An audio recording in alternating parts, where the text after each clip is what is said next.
একটি যুবক তার সুন্দর স্ত্রীকে নিয়ে গ্রামের একটি সাধারণ রাস্তায় চলাফেরা করছে। বিভিন্ন জায়গা তারা পরিদর্শন করছে।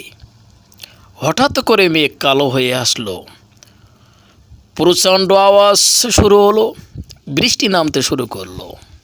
তারা দুইজনে এক জায়গায় আশ্রয় নিল। দীর্ঘ সময় বৃষ্টি হলো।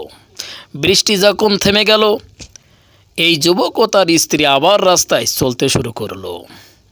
হঠাৎ করে একজন আলেমও আসতেছে।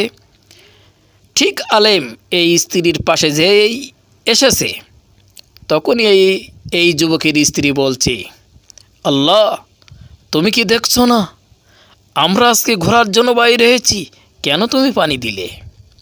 অন্য দিন তুমি পানি দিতে পারতে।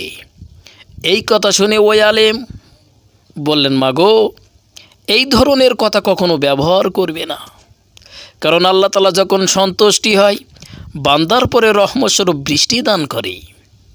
কেন মা তুমি এই ধরনের কথা বলে গুনাহগার হবে? এক্ষুনি তওবা করো। এই কথা শোনার সাথে সাথে ওই সুন্দর স্ত্রীর স্বামী ওই যুবক এই আলেমকে মারপিট করলো, আঘাত করলো, কিল্লাতি ঘুষি মারলো। এক পর্যায়ে আলেম উপরে অর্থাৎ মার খাতে খাতে রাস্তায় শুয়ে পড়ল।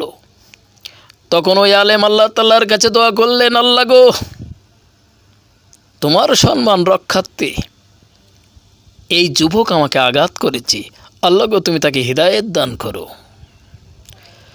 এরপরে এই আলেম চলে গেলেন। ওই যুবক ও তার সুন্দর স্ত্রী তারাও চলে গেলেন।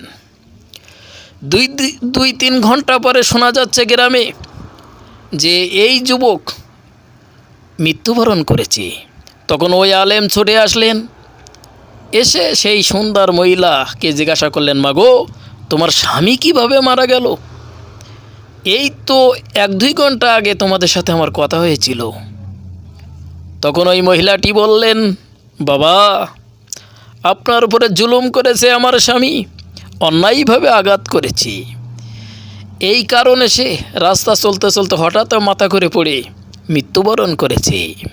তখন ওই আলেম বললেন, মাগো শোনো, তোমাকে বলেছিলাম যে এই ধরনের কথা বলবেন, আল্লাহ অসন্তুষ্টি হয়।